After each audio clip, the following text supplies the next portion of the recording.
કહેવાનું છે. હા, હરિરાયજી એકવાર આવીને બેઠા. હરિરાયજીને બ્રહ્મ સંબંધ કોનું હતું? ગોકુળનાથજી. એટલે એણે કીધું, જીરાજ મારી એક વિનંતી છે આપના ચરણારવિંદમાં, મને વૈષ્ણવનું સ્વરૂપ સમજાવો ને.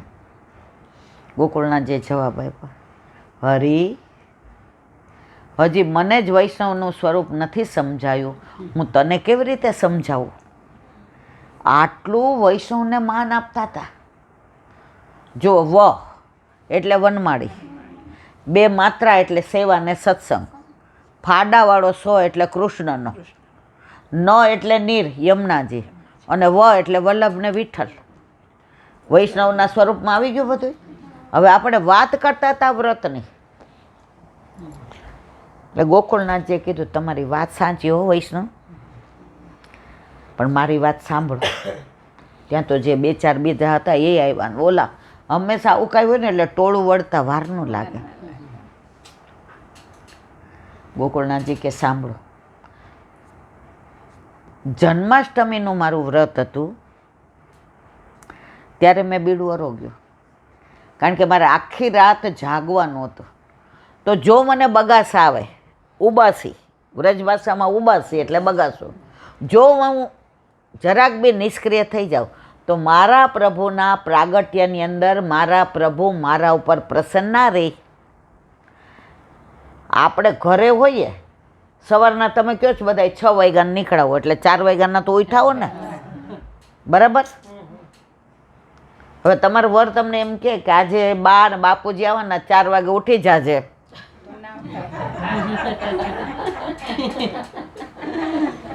જુઓ. પણ આજે તમારે નરોડા વલ્લભને મળવું હતું, અસારવા ગુસાઈજીને મળવું હતું, અને મારા જેવા નકામા વૈષ્ણવને મળવું હતું. બધાને કેટલી સ્ફૂર્તિ! 4 વાગ્યાનો એલાર્મ કોઈએ નહીં સાંભળ્યો હોય, એ પહેલાં બધા ઉઠી ગયા છે. ખોટી વાત છે કે સાચી? આ મારા પોતાનો અનુભવ. અને રાતના 2-3 વાર તો આમ એલાર્મ જોઈએ, વાગી નથી ગયો ને. આમાં કાંઈ ખોટું હોય તો મને કહેજો મારા વાલા. એનું કારણ આતુરતા, જિજ્ઞાસા, વલ્લભને મળવાની એક અંદરથી ને ઉલ્લાસ, ગુસાઈજીને મળવાનો ઉલ્લાસ, અને ઈલાબેનને મળવું જ છે. આજે એક આનંદ છે. આ તમે બધા આત્માના સંબંધથી આવ્યા છો. તમે બધા તમારા શરીરના, તમારા સગાવાલા બધા ત્યાં રહ્યા. શરીરના સંબંધીમાં તમને સ્ફૂર્તિ આટલી નહીં હોય, ખોટું ખરું, પણ આત્માની વાત આવી તો બધામાં. અત્યારે સવારના 4 વાગ્યાના ઉઠેલા કોઈના મોઢા ઉપર ક્યાંય છે જરાય? એનું કારણ આ ઘર નથી, એનું કારણ ઈલાબેન નથી, એનું કારણ છે તમે પરમાત્માના ભાવને લઈ નીકળ્યા છો. કારણ તમારા ઘરે બિરાજે છે પરમાત્મા, તમારા હૃદયમાં પરમાત્મા બિરાજે છે, અને તમારે મળવું છે પરમાત્માને. ત્યારે ગોકુળનાથજીએ જે કહ્યું કે ઠાકોરજીના તત્સુખનો વિચાર કરીને મેં વ્રત સામું નહોતું જોયું. વ્રતમાં સુખ કોનું? આપણું. મેં 11 કરી છે, નાવો આજે મારે 11. પછી ભલે 11 જાતના રસ અરોગ્યા હોય. 11 એટલે 10 ઇન્દ્રિયો અને 11મું મન પ્રભુની સન્મુખ રે, એને કહેવાય એકાદશી. જે કે હમણાં તો ઈલાબેન પીઝાય આવે જ ફરાળી, ઢોસાય ફરાળી, સમોસાય ફરાળી. આજે એક બેન મને કે ઈલાબેન 4 પૂરણપોળી મોકલો. એટલે મેં કીધું કેમ? અરે મને કે ફરાળી બનાવી છે. એટલે મેં કીધું ના, અમારે તો પ્રસાદ લેવાઈ ગયો. એટલે એના વર કે ને કે આપણે તો ગોટાઈ બનાવ્યા જ ફરાળીને. એનો વર કે અહીંયા બોલાવો ને આપણે યાર કોક દી ફરાળ કરવા. એટલે હું તો 2 વાગ્યા સુધી ક્યાંય જાતી જ નથી. મારો નિયમ જ છે. મારા ભાઈના ઘરે લગ્ન હોય તોય નહીં, અને કોઈના ઘરે મનોરથ હોય તો એને મારા ઠાકોરજીમાંથી 2 વાગ્યા પહેલાં મારે આમણે ક્યાંય નહીં જવાનું. દીકરાઓ છે બધો વ્યવહાર સાચવે. અમે બધું 50 સુધી પચાવ્યું. હવે અમારે કાંઈ હવે 51 એટલે 1માં આવી ગયા પછી ઘડી ઘડી સંસાર તરફ દોડાય નહીં. આ દાખલો ન અપાય પણ તમને કહું, શિયાળવા હોય ને એ સંસાર બાજુ જ દોડે. આપણે શિયાળવા નથી, આપણે તો પ્રભુના બનાવેલા વૈષ્ણવ છીએ. ત્યારે ઓલા વૈષ્ણવને એમ થયું તો કે એકાદશી છે ને એ મેં મારા માટે કરી છે, મારા માટે વ્રત ન તોડું. મેં વ્રત કોના માટે તોડ્યું તું? મારા પ્રભુ માટે. તો જ્યારે આપણે ઓલું આપણે 84-252ની વાર્તામાં આવે કે ઓલા બ્રાહ્મણ હતા, બુહારી કરતા હતા અને ઠાકોરજીને અવેર થતી હતી. હવે જનોય તૂટી ગઈ. હવે બ્રાહ્મણ જનોય વિના રીએ મારવાલા, જનોય તોડીને બુહારી બાંધી દીધી. એનો વર્ણાશ્રમ ધર્મ હતો અને બુહારી એનો પરમાત્માનો આત્માનો પરમાત્મા સાથેનો. તો એને મહત્વ કોને આપ્યું? હે? પણ આપણે બધા એવું ન કરાયું. આપણે તો પેલા છે ને હજી આપણે સંસાર છોડ્યો નથી. હજી તમને તમારા વર એમ કે સાંજની પિક્ચરની ટિકિટ લઈ આવ્યો છું, આજે તારે સત્સંગમાં જવું છે કે મારે ભેગું આવવું છે? આપણે શું કહીએ? એટલે આપણે બુહારીને જનોય બંધાય. આ બધું સર્વસામાન્ય, બધાના તમારા સાથે હોય એવું મારી સાથે હોય. પણ મને આનંદ એ વાતનો છે કે તમે એક સરસ કીધું કે આ કીટી પાર્ટી છે બધી, બરાબર. પણ આજનો 11નો દિવસ તો અમારો ભક્તિનો છે. જો સંસારમાં બધા રસ હોય ને તો જ તમને આનંદ આવે. કારણ કે તમે પચાવતા ક્યારે શીખા? બધા રસ ચાખ્યા તો. હવે તમે મીઠો રસ ન ચાખ્યો હોય, તુરો ન ચાખ્યો હોય, તીખો ન ચાખ્યો હોય, તમને જે ન મળ્યું હોય ને એ તમને મેળવવાની બહુ ઈચ્છા થાય. પણ 50 સુધી બધુંય મેળવી લીધું, બધા રસ ચાખી લીધા, પચાવ્યું. હવે તમને કોઈ એમ કહે કે અમારા ઘરે આનંદનો ગરબો છે, આમાં કેટલા જાઓ? જાય ને? કોઈ ના જાય. શું કામ? કે તમે પચાવી લીધું. જો પચાવ્યું ન હોય, નાના હોય ને, હમણાં એક દીકરીને ઘરે એના કુળદેવી માતાજી હતા. હવે એણે ઠાકોરજી પૂછ કરાવ્યા.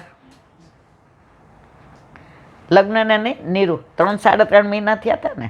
તો આ મને કહે એને ના પાડે, હમણાં ન પુષ્ટ કરાવે. મેં તો ના ના. અને એવો ભાવ રોવા જ માંડે. આંટી બધાય મને ખીજાય, તમે ના ન પાડે, તમે તો તાર કરાવ. હવે એને ઘરે આનંદનો ગરબો રાખ્યો. લઈને સાસુ, લાલ સાડી પહેરજો, ચુંદડી પહેરજો, માતાજીને ચુંદડી બહુ ગમે, શેથી પૂરજો, માતાજીને બહુ ગમે મોટો ચાંદલો. અને ઓલીને તો આમ કંઈક થાય. કારણ કે અન્યાશ્રયનું સાંભળીને તો એણે ઠાકોરજી પુષ્ટ કરાવ્યા હતા. પછી એના રૂમમાં ગઈને મોબાઈલ ઉપરથી ને, હવે મારે નિયમ છે કે હું 2 વાગે પ્રસાદ લઉં ને પછી 2:30-3 સુધી થોડું ચાલી અને માળાજી કરવાના આવતીકાલના. પછી 3-3:15 હું દાદા અંદર આવીએ, સવારના 4:45 ઉઠ્યા હોય. એટલે મને મોબાઈલ આવડતો નથી, પણ મોબાઈલમાં ક્યાંક એવી વાર્તા એવી આવી હોય તો દાદા મને એમ કે લે વાંચ. એટલે હું 10-15 મિનિટ વાંચું. કારણ કે મારા હાથની તકલીફ, એટલે ડૉક્ટર ના પાડે કે બહુ પેલું કરશો તો હાથ ખડી જશે. અને 3:30 સૂઈ જઈએ, 5 વાગ્યા સુધી સૂઈએ. શું કામ? સવારના ઉઠ્યા હોય. અને 5 થી 6 મારા ઘરે વૈષ્ણવ આવે. હવે એ છોકરીએ મને બરાબર 3:30-4 ફોન કર્યો. એટલે હું ઉપાડું જ નહીં. કારણ કે પછી એકવાર ઊંઘ ઉડી જાય પછી ન આવે. પછી બીજી વાર કર્યો, પછી ત્રીજી વાર કર્યો. એનું નામ જોયું ને એટલે મને એમ થયું આણે હમણાં પોસ્ટ કરાવ્યા જ, નાની છે, કાંઈક પ્રોબ્લેમ હશે. મને કે આંટી આવું છે. અને રોવે જ રાખે, બોલે નહીં. મેં તો આપણે યમુનાજીના ભાવની ચુંદડી પહેર અને આનંદનો ગરબો છે ને, 2-3 વાર લેટરીમાં જઈને એમ કે મને ઝાડા થઈ ગયા છે. પછી તો એણે એવું જ કર્યું. હવે 5 વાગે એનો આનંદનો ગરબો પૂરો થયો અને આ કહે કે બા હવે મને થોડું સારું લાગે છે. પછી એના સાસુએ એને કીધું, એ કે બેટા સાચું કે મને તારે કાંઈ આ માતાજીનો હતું પ્રોબ્લેમ? એ કે જ્યાં સુધી ઠાકોરજી ઘરમાં નહોતા પધાર્યા ને ત્યાં સુધી મને કાંઈ પ્રોબ્લેમ નહોતો. હવે બા તમારા દીકરાને હું પરણી ગઈ પછી હું મારી બેનપણીની હારે રાત રોકાવા જાઉં તમને ગમે? તો કે ના. તો કે મને હવે બીજા, એના સાસુ કે હવે તને કોઈ દી નહીં કહીએ. હવે ધીમે ધીમે બધા પ્રસાદ લેવા માંડ્યા તો એના સાસુ સસરા કહે છે અમારે બ્રહ્મ સંબંધ લેવું છે. તું જ સંગ કોઈ વૈષ્ણવ થાય તો તું વૈષ્ણવ સાચો, તારા સંગનો રંગ ન લાગે ત્યાં સુધી કાચો. મારા વાલા, આવી બધી સત્સંગ વસ્તુ એવી છે કે તમે અઠવાડિયું નહીં આખી જિંદગી હું તમે બેઠા રહીએ ને તોય આ રૂવા જેટલા ગુણાનુવાદ આપણે કરી શકીએ નહીં. પણ આપણે બધાય સમયથી બંધાયેલા છે. કારણ વલ્લભે ક્યારેય નથી કીધું સંસાર છોડીને શ્યામને ભજો, સંસારમાં રહીને જ ભજો. વલ્લભે કોઈને સંન્યાસ લેવડાવ્યો? છોડી દો કીધું? તમે લગ્ન એટલે કરો કે એક પાત્ર વધશે ને તો સેવમ ઠાકોરજીને આનંદ આવશે. તો બસ તમે બધા યાદ કરીને, જેટલા બરોડાથી આવે કે બોમ્બેથી આવે કે અમેરિકા, બધા વૈષ્ણવ મળવા આવે ત્યારે મને આનંદ એ થાય કે મારા ઘરે બિરાજતા મારા ઠાકોરજીમાં ક્યાંય દોષ પડતા હોય કે આટલી વાણી પ્રભુએ આપી છે એમાં બોલતા ક્યાંય દોષ પડતા હોય તો આટલા બધા વૈષ્ણવ રોજ આવે અને મારી બધી દોષની નિવૃત્તિ થાય. તો બસ કાયમ આ વૈષ્ણવ મારા ઘરે આવતા રહીએ. કારણ મારું ઘર નથી, મારા પ્રભુનું ઘર છે અને આવી જ રીતે દોષની નિવૃત્તિ થાય. આયે મેરે નંદ નંદન કે પ્યારે, આયે મેરે નંદ નંદન કે પ્યારે, માલા તિલક મનોહર બાની, त्रिभुवन के उजियारे, आए मेरे नंद नंदन के प्यारे, आए मेरे नंद नंदन के प्यारे. को जानो कहाँ पुण्य उदय भयो, मेरे घर जुप तारे, आए मेरे नंद नंदन के प्यारे, आए मेरे नंद नंदन के प्यारे. हृदय कमल के मध्य विराजत, श्री व्रजराज दुलारे, आए मेरे नंद नंदन के प्यारे, आए मेरे नंद नंदन के प्यारे. परमानंद कहे न्यो चावर, परमानंद कहे न्यो वारी वारी जाऊ बलिहारी, आए मेरे नंद नंदन के प्यारे, आए मेरे नंद नंदन के प्यारे, आए मेरे नंद नंदन के प्यारे. बोलो વલ્લભા. હવે અમારો અધૂરો સત્સંગ હોલમાં કરશું. તમે બધા આવ્યા, ખૂબ રાજી થયા અમે. જ્યારે આવો ત્યાં ચોક્કસ બધાય આવતા રહેજો મારા વાળા. જા જા કરી જય શ્રી